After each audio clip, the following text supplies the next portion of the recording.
The floor is yours. Muchas gracias. Es un gusto estar aquí. Thank you very much. It is a pleasure to be here. I have wanted for a long time come to the conference because this is a benchmark in Latin America. So thank you very much, Gloria, for the invitation. And I can go back to English and say that, well, let's see if this, fine. Talking about dissemination of statistics and a bit of governance, I think it's on the roof of our governance system, the UN Fundamental Principles for Official Statistics. They just say that as first, that statistics is an indispensable element in the information system of a democratic society, serving the public, the needs. And that statistical authorities must facilitate a correct interpretation of the data. And if I can translate these principles with the governor, Rosana Costa, yesterday, she said that it's a critical role that compilers have to communicate statistics in a constant dialogue with users, and that we should also target a broader audience like young and this one that is less used to statistics. And that is, I think, the use of social media was also emphasized by the governor, and that is precisely what we are going to talk here, how to reach this broader audience of non-experts. That is, I think, our task also. The strategy that the central bank is trying to develop, it's an ongoing effort, is to use new channels, because the old ones, and I will show you an Excel spreadsheet, that is what our team likes to do, and it's not going to get them to the job. There's new approaches linked to this new channel and new ways to present the data. If we can put this all together, we have a chance of reaching our audience. And that's the channels we, in a sense, divided in old and new ones.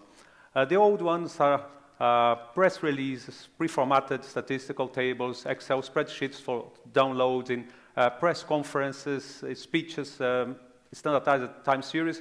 This is probably the bulk of our job, the core of our work in communicating. But I think that is not enough if we want to reach new audience and be more open to society. And so these new channels include various types of new presentation, but I will focus on social media. And these new approaches, we think, has pretty much to do with what Luis just said, that improve statistical literacy. We'll see at the end, in a concrete example, how this literacy, statistical literacy, is not well developed, at least in our society. And for this, we more than just giving the numbers, we have to try to communicate the concepts and definitions, what this number really means, and be in a dialogue, ask data users and providers what they think. And the new product will go there. This is what we, a graph in a sense, what we think of this old world of website tables, time series. Open data is a little newer and to focus on more sophisticated users, but this at the end is where we are focusing some efforts now to communicate by Twitter and some social media channels that the central bank has, and it's like in the YouTube there. Let's go for the old part, that everything is hosted in our website, our portal. It looks like this. We have our statistical products just listed there. People can go and see there is the press release, the formal communication instrument with text and graphs. And we also have this table. It's Beautiful table. Our colleagues enjoy it very much. It has a whole series since 2011 with a series of roles.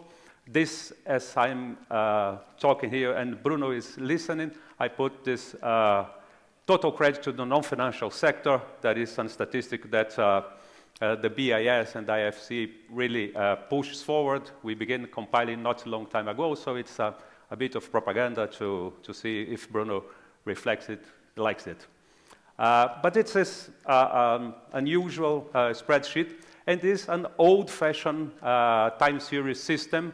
So users are supposed to click in economic activity and then select real sector and then select GDP and find the time series. Pretty much old-fashioned. That is the open data portal of the central bank. There is, as you know, machine-readable formats, and here we can make consultations and find more sophisticated users like Reuters, Bloomberg. They all liked it very much, market analysts, academics, but that's not our focus here. This open data portal also feeds into this website with some interactive graphs and ability to download things that is data from our supervision related to credit. And here is the effort the central bank has been doing in using platforms. This platform has to have specific contents for Facebook, for Telegram, LinkedIn, YouTube, Twitter, Instagram, lots of them. And here is what looks like. Of course, it's in Portuguese. It's most of our audience. The central bank has a market expectations survey, something like in the US that you call probably professional forecasters.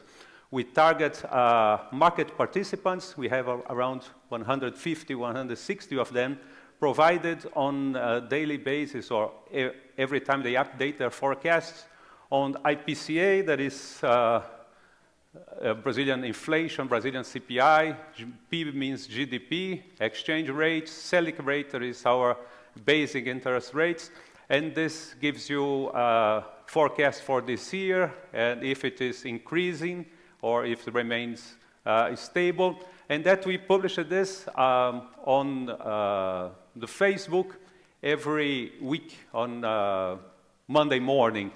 And it comes together with some detail or detailed posts related to what is the focus report, where does data come from, how the central bank reaches a final report when it's released, and many links to data.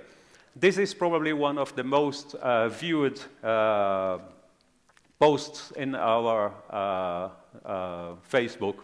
This is a publication. I think it's easy to see. It is Brazilian 12-month inflation, 3.16% as of June. Of course, if I have updated it to now, it has reached 5, so it goes up like this, but I better not update that. That's moving down to 3.16 is much better than moving up again to 5. So it's another way of publishing statistics. Of course, you see here 30.8 thousand views. And then, sorry for the terrible picture, it is our way of going to YouTube. And this side here is the old-fashioned thing. It's a press conference. Now, ever since the pandemic, it's been streamed on a virtual way, and it's posted on the central bank website, on the central bank YouTube channel. So you see here it has some 585 views. It lasts 36 minutes, and it's mostly focused on journalists to communicate to them and answer the question.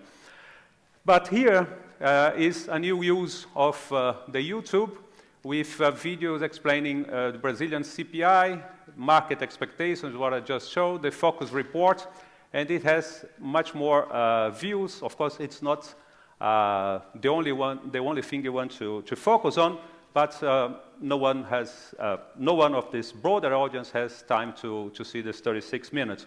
And let me see if it works. And now...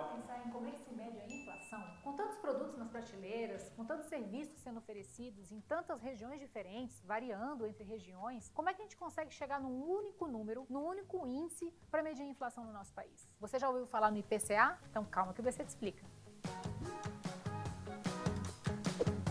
Olá, eu sou a Gisele do Banco Central e nesse vídeo eu vou te falar sobre o principal índice de acompanhamento da inflação no Brasil, o Índice Nacional de Preços ao Consumidor Amplo, o IPCA. O IPCA é um índice utilizado para medir a variação de preços, ou seja, a inflação de uma cesta de produtos e serviços consumidos pelas pessoas do país num determinado período. Esse período pode ser de um mês, de 3 meses, de um ano ou dos últimos 12 meses. Quem calcula o IPCA é o Instituto Brasileiro de Geografia e Estatística, o IBGE. E o objetivo desse índice é representar o consumo de pelo menos 90% da população que vive em áreas urbanas do país. Ele indica a inflação no país a partir de uma verificação mensal de 430 mil preços em 30 mil locais de 16 diferentes centros urbanos do Brasil. Tá, mas como é que o IBGE chega nessa lista, nessa cesta de produtos e serviços para ele buscar esses 430 mil preços? De tempos em tempos, o IBGE realiza a pesquisa de orçamento familiar para entender os hábitos de consumo da população e o quanto do seu orçamento as famílias gastam com cada coisa, produtos e serviços. Depois, para chegar ao IPCA, o IBGE vai medir a variação de preços de uma série de produtos e serviços, como o preço do arroz, do feijão, da passagem de ônibus, despesas com salão de beleza, botijão de gás e por aí vai. Os preços de todos esses itens são comparados com os preços do mês anterior, resultando num valor único que reflete a variação geral de preço ao consumidor no período. Mas não é só juntar tudo e fazer a média não. Para calcular o IPCA, o IBGE vai considerar também o peso de cada um desses itens no consumo das famílias. Por exemplo, se os gastos com gasolina representam um percentual maior da renda das famílias do que o gasto com etanol,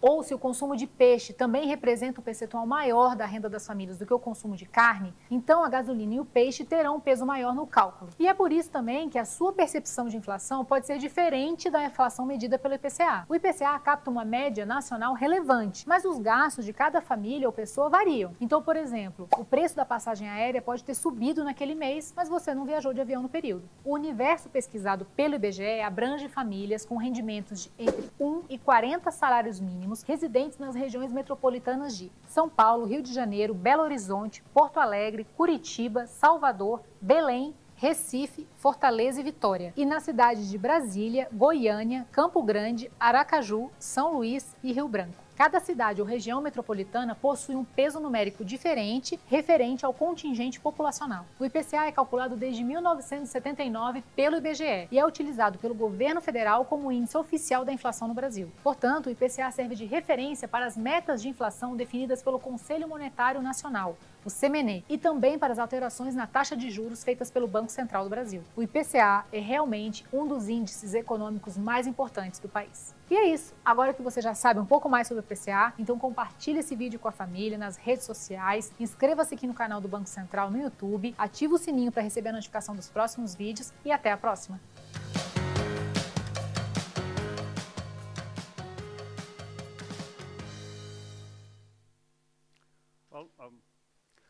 I'm pretty sure 3 people here in the audience understand it. That's 1, 2, and 3, my colleagues from the Central Bank of Portugal. I'm sorry that I was not able to put subtitles in English, and maybe some of the Spanish-speaking audience understand something. It is, we have all the two, I will not go you through this, but it is a way of communicating and saying that what is inflation? It talks about weighted average, how many prices they are considering, how they collect it, where they collect it in 16 cities around Brazil. How does it compare to your own inflation experience? And how is it used for the central bank to set interest rates? Are not simple aspects, but are in a easy way. Some of you laugh at some images. It's supposed to be that way, for you to smile and to say it. And it posted that keep on watching central bank videos, central bank YouTube channels, and there is a series central bank explains to you That's, of course, not only related to statistics. Statistics, as a matter of fact, are a minor part of it, but all functions of the central bank and things that directly communicates to users, to society. This is the other video. Let me see, I can skip. The third one, I can also skip then. To go to what challenges. This guy that appears on the video that I just skipped, Gustavo Igreja, he's a colleague that's working with, from communication department, working with statistics department to develop a new series specific on statistics. We have made some pilots, but they didn't seem to work very well. To communicate the data that we are just releasing, communication said you have to put a number first. What is the main headline of today's release of credit statistics? As a matter of fact, a colleague of mine is just releasing at the moment. What is the main headline? Is it delinquency rates? It's the growth rate of credit? Is it the interest rates that are moving up or down also? And we have this number to begin with to get the attention of the audience, and again, and so on, explain it. That will be a series of releasing data and explaining the methodology that we are trying to begin with. For our challenges, of course, identify this audience. It is pretty much difficult. The formal channel of statistics, the costs, of course, are involved. But on identifying targets, probably you will see, or we already have seen, many people saying to you that you have to reach a broader audience and go to social media. Of course, we have to.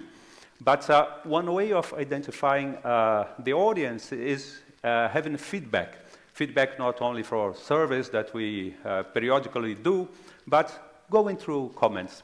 And this is an experience I want to share with you to end. On January, we have just released statistics and communicate to society. We have made an error. Error is part of life. Everybody does. We have an important error on foreign exchange market statistics that basically says how much dollars come in and out of the country, and there's the foreign exchange balance. The total flows are around 1 trillion, and we have made a huge mistake of 0.7% of it. It is 12 billion. But the balance moves from plus 9 billion to minus 3. And this change we have communicated, and we have checklisted the codes of revision policies of OECD, Eurostat, IBG, our National Statistical Office, and so on, and we have done just that. The press conference went really well. Journalists are used to it, don't give much attention to them, but just informed and, okay, silent. In the afternoon, some media press just make a short video on this part I was telling about the error and explicitly apologizing using the name error to say in a transparent way, clearly, directly, simple, that we have made a mistake and we are correcting it. And it uploaded on Twitter. In 30 minutes, we have all kind of garbage, let me say, of garbage that we can imagine. How is this guy not fired yet for such a huge mistake? How is he not in prison?